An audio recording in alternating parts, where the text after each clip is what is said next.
তো আমরা এবার পয়েন্ট আকারে শুনবো যে কি কি কাজ করলে, এখানে মৌলিকভাবে তিনটা জিনিসের কথা বলা হয়েছে, কিন্তু আরো কিছু জিনিস আছে যেগুলো করলে আপনার রোজা ভেঙে যাবে। আসুন আমরা সেগুলো শুনি। এক নম্বরে হচ্ছে ইচ্ছা করে যদি আপনি খান, ইচ্ছা করে খাইতে হবে, বুঝছেন? ভুল করে খাইলে কিন্তু রোজা ভাঙে না। খুব মজার না ব্যাপারটা? অনেক সময় এমন হয়, অনেকের অভ্যাস যে সকালবেলা সে ঘুম থেকে উঠে পানি খায়। তো আপনি হঠাৎ করে এক গ্লাস পানি খেয়ে ফেলছেন, খাওয়ার পরে মনে হয়েছে ওরে আমি তো রোজা, এখন কি হবে বলেন তো? ভাঙবে? না, ভাঙবে না, ভাঙে নাই। শুধু এক গ্লাস পানি না, ভুলে যদি এক প্লেট ভাতও খেয়ে ফেলেন, ভুলে, রোজা ভাঙবে না। তো রোজা অবস্থায় এত বড় ভুল অবশ্য কেউ করে না, কি বলেন? পানির এটা হয়ে যায়, তাও প্রথম 1-2-3 রোজায়, হয় না? প্রথম 1 দিন 2 দিন 3 দিনে অনেক সময় এরকম হয় যে ভুল করে পানি খেয়ে ফেলে। তো ভুল করে যদি কেউ খায় তার রোজা ভাঙে না, অথবা জোর করে যদি কাউকে খাওয়ানো হয় রোজা ভাঙে না।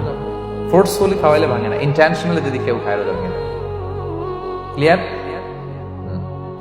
2 নাম্বার, ড্রিঙ্কিং ইন্টেনশনাল, যদি পান করে ইচ্ছাকৃত, রোজা ভেঙে যাবে। 3 নম্বরে হচ্ছে ফিজিক্যাল ইন্টারকোর্স, দিনের বেলায় যদি ফিজিক্যাল ইন্টিমেসিতে যায় হাজব্যান্ড ওয়াইফ, দেহ থেকে যদি সিমেন আউট হয় রোজা ভেঙে যাবে।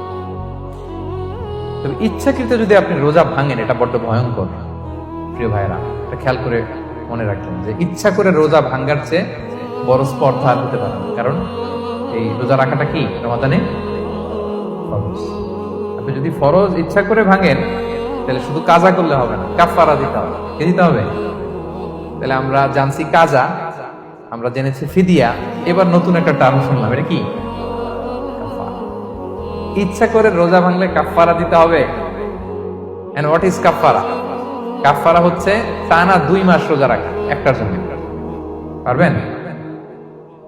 রমজানেরটা রাখতে তো খবর হয়ে যায়, কি বলেন? ইচ্ছা করে যদি কেউ রোজা ভাঙে, তার কাজা কাফারা 2টাই লাগবে। কাজা মানে কি? একটা রোজার জন্য একটা রাখা, আর কাফারা 2 মাস 60টা রোজা রাখা। 60 খবর আছে। কিন্তু আপনি ইচ্ছা করে যদি রোজা ভাঙেন, এটার জন্য কাজা করলেন, একটা 60টা রাখলেন, মোট 61টা রাখার পরেও রমাদানের যে রোজা, এটার ফজিলত কি আপনি পাবেন? এটা আপনি পাবেন। এটা বড্ড ভয়ঙ্কর। আমরা যেন ইচ্ছা করে কেউ রোজা না ভাঙে। এই ইচ্ছা করে যদি কেউ রোজা ভাঙে, অথবা ইচ্ছা করে দিনের বেলায় যদি কেউ ফিজিক্যাল ইন্টারকোর্স করে,